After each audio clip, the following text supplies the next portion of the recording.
Paris Photo, on en parle. Évidemment, oui.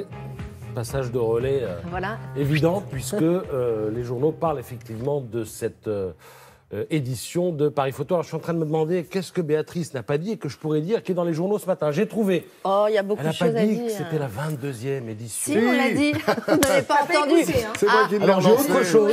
Elle a dit une trentaine de pays sont représentés. Oui. J'ai 38. mieux 38. Voilà. Voilà. Ça c'est dans le Figaro, c'est une info qui est ce matin est dans le Figaro. Vous avez tout le programme évidemment parce que bon, on a focusé si je puis dire sur une artiste là, mais il y a tout le programme ce matin dans le Figaro et il est écrit dans le Figaro, je lis que l'Amérique est très bien représentée cette année.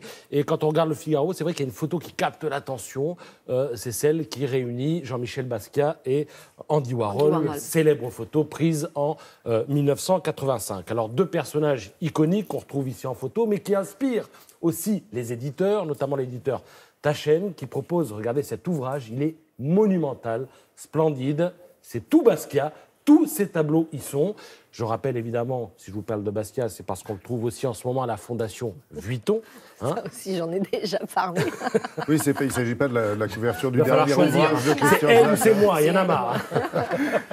Alors, à la Fondation, mais on s'en lasse pas. C'est une partie de Basquiat que vous faites à chaque Basquiat, dont je rappelle qu'il a quitté l'école extrêmement jeune et a fait en fait de la rue de New York son premier atelier. L'exposition à la Fondation Vuitton affirme sa dimension d'artiste ayant renouvelé en fait le concept d'art. Et vous ne pourrez pas vous empêcher, en la regardant, en voyant ces tableaux, de dire « Ah oui, moi aussi, je pourrais le faire, sauf qu'il fut le premier à faire ce que vous voyez. » Et d'ailleurs, si vous essayez, vous verrez que ce n'est pas si simple. Non. Toujours chez Taschen, Warhol, hein, ça, tu n'en as pas parlé, là, récemment. Warhol, livre géant.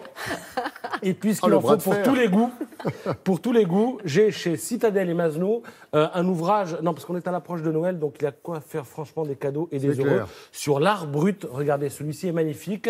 Les œuvres ont ceci de commun avec ce qu'on a vu de Basquiat, hein, qu'elles sont souvent énigmatiques. L'art brut, c'est à l'origine l'art des fous, l'art des marginaux, l'art des malades mentaux, des prisonniers, des révoltés. Tu as dû le dire un jour, tu as dû en parler un jour. C'est fait, hein, il n'y a pas longtemps.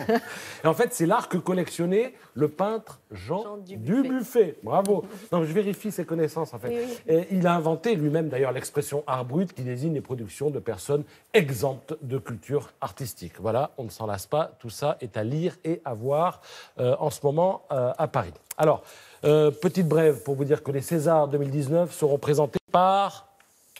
Kad Merad, effectivement. Vous verrez ça dans le Parisien ce matin. Et puis alors, je voudrais attirer votre attention sur quelque chose que j'ai vu dans Match, l'initiative d'une chirurgienne de Bordeaux, le docteur Amélie Gesson, avec des copines. Elle a couru le marathon de New York, 42 km, pour soutenir 42 patientes atteintes du cancer du sein. Chaque kilomètre était dédié à une patiente. Opération dans laquelle était impliquée l'association Keep a Breast, qui rappelle que plus le cancer du sein est détecté tôt, plus les chances de guérison sont fortes. Il faut donc promouvoir ce que fait d'ailleurs cette association, l'autopalpation. Tout vous est raconté sur le site internet de Match et sous la plume de Valérie Trierweiler.